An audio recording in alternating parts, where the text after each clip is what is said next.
Excellent. Now, I actually became interested in magic after seeing that wonderful hit movie, The Sting, starring Paul Newman and Robert Redford. Remember that? That was my introduction to con men, grifters, and the card shots. I actually remember going to the local library as a youngster and saying to the librarian, "Do you have any books on how to cheat at cards?" She looks me square in the eye and says, "Aren't you a little young to be playing poker, young man?" Anyway, she takes me round the back and I see all these magic books on all various forms of magic. And that was my introduction to magic with cards, once described as the poetry of conjuring. When you look at a pack of cards, there's nothing particularly glamorous about them, but I guess once you get into the art form, it's what you do with them that gives it its charm and its magic. Even the act of cutting could be considered a form of interaction and communication. So right now, let's indulge ourselves. Now, most card tricks begin with the magician saying, "Pick a card, any card." However, this one's a little different. Actually, you knew it was going to be. Okay, Charles, hold up your finger for me. Splendid. I'm going to spread the cards as they go by. Point to a card. That one there, and another one. Excellent. But they say good things come in threes. But with cards, there's always one more for luck. Excellent. Mind you, speaking of luck, let's face it, life's one big lottery, don't you think? Have you ever thought of yourself as a lucky man? Yeah. Lucky at cards? No. No. I beg to differ. The cards never lie. And as you know, cards have been used to reveal an awful lot about a person. You know what it tells me about my friend here? Well, ladies' man. Either that or a very good poker player. Now, since we have the ladies of the pack here, I'd like to ask a question of all the men in the audience. Now, don't be shy, fellas. We're all friends here. Have you ever fallen under the spell of a beautiful woman? Oh, yes. Oh, yes. Me too. And each experience is more intriguing than the last. The simple reason is we're dealing with a very fascinating creature, many faces. And whenever I look at the queens, they very often remind me of the many faces of the world. Now, we have some very charming ladies here tonight. Perhaps you can relate to some of this. Here we have the Queen of Clubs. Now, she's a nocturnal creature. She's the kind of girl that enjoys lighting the candle at both ends. She frequents the clubs now and again. We all know what diamonds are to a girl, don't we? What's your bank balance like? Well, even more intriguing is the Queen of Spades. Mysterious, with a heart as deep as the ocean. Now, we all know the story of the Queen of Hearts, don't we? Well, Baker's wife. The Queen of Hearts, Maids and Tarts. Four ladies, different personas, but they do have several things in common. Can you see two faces? Well, I thought that was a printing error, but it's there for a reason, obviously. There's two sides to a lady. Sugar and spice. And by nature's design, a lady is a very natural communicator.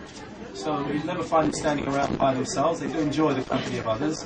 However, in the game of love and relationships, they want to feel appreciated and wanted. But for some guys, just when you think you're getting to know them, they slip right through your fingers.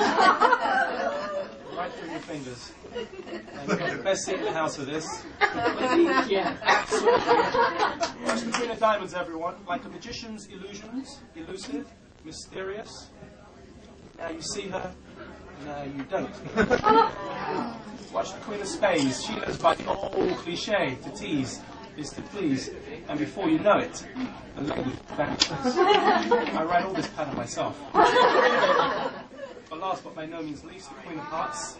Once again, easy come, easy go, unlucky at cards, unlucky in love.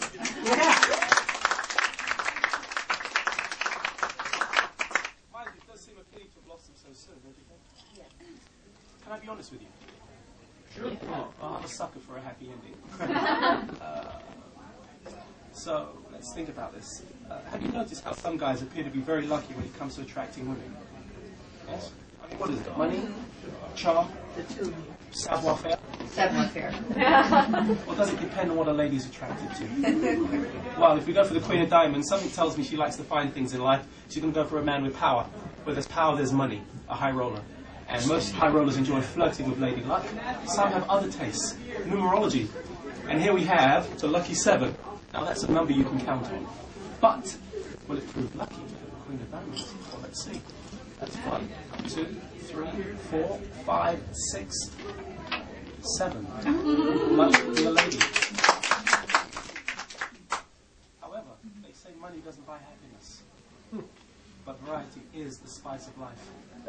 And if the Queen of Clubs tickles your fancy, Charles, when she's out of the town, she always stands out in the crowd. And there she is. And to ignore her, you do so at your peril. Now, the Queen of Spades, I told you she has a heart as deep as the ocean, but her vanity is her weakness. And like most girls I know, she enjoys hearing the sound of her own name. Q-U-E-E-N. Queen. O-F. Of. That's her middle name. P-A-D-S. See, works every time.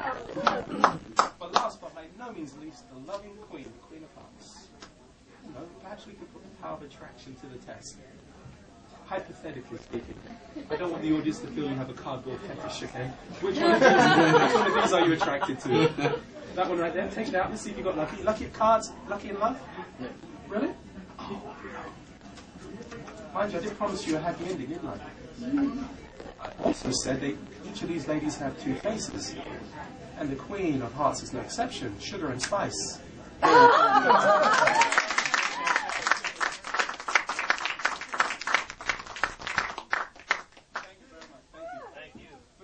I've seen this mystery many times, and I always get the feeling that there's more to it than just a clever trick with playing cards.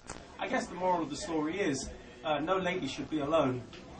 History has taught us many things. It doesn't matter if she's a material girl, a mysterious lady, a party animal, or a loving queen.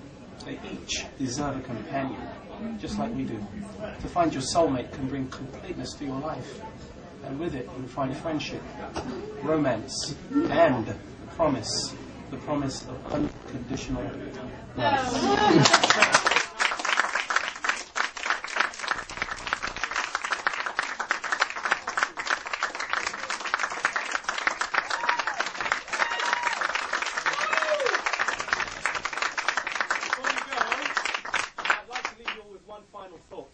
Watch a magician, any magician, where is the magic really? Is it in the cards, the hands, or is the magic in the way it makes you feel? Something to think about. Good night.